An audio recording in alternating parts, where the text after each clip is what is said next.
In our last video, we looked at how do we create this persistent list of vehicles and update our view. So every time that we add a vehicle, it can show.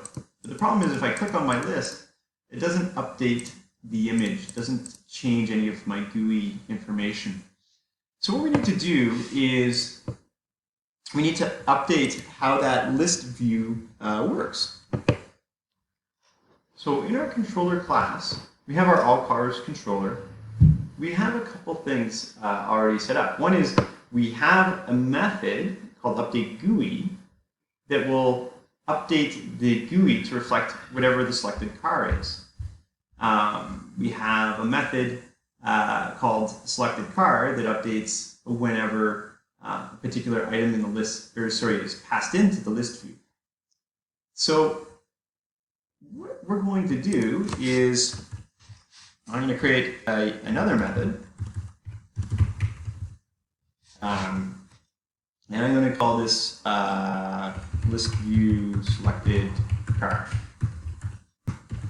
So the list view itself, this object, has certain methods. And one of them is it can actually return what item is selected. So if I have our list view and I ask it to get its selection model and to get the selected item, it will return an object that is in the list view, right? So whatever is actually selected.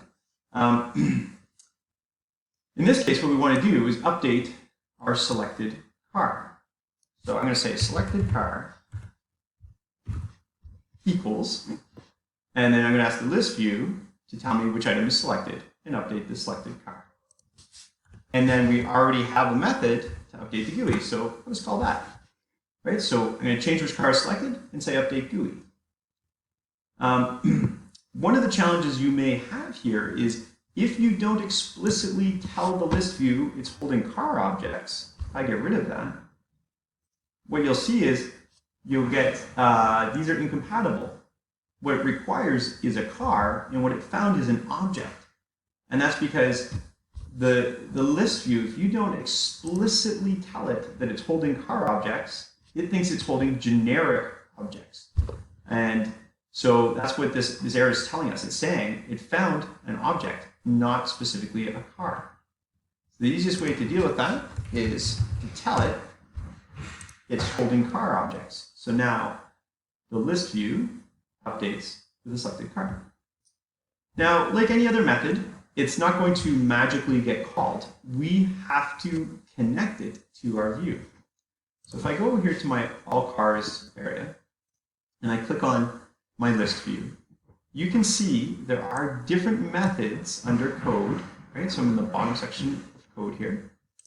And in here, if I start scrolling down, I can see all the different ways I can trigger methods to be called. And if I keep going, one of the ones here, it says on mouse click. So if someone were to select a car, they're going to click it in here. So on mouse clicked. Oh, I guess I need to hit save. It's not seeing this list view selected car method yet. Click off it, click on it. Okay, so on mouse clicked, list view selected car. So if someone clicks onto this object, I want to call this method. So let's load it up. Load a default car. We can see it here. It doesn't do much because there's only one car, so let's create another default car. Let's call it an Escort. Get a different mileage. Get a different year. And let's choose a different image. The skier guy again. Hit submit. So now we have, this is the car we just created. If I click on the other car, the F-150, we can see the sticker number and all the information relevant to that car. If I click on the Escort, I can see all the information relevant to this car. And if I keep adding cars, it's going to do it with different images. You'll see it updates each time. might want to put some constraints on this because I see that image is so tall that it actually stretches out the view a bit. So you can add constraints on your views to keep those images from distorting your layout. But that's pretty much it. I mean, this covers all the key concepts that's required in assignment 2. If you have questions, please don't hesitate to schedule office hours with me.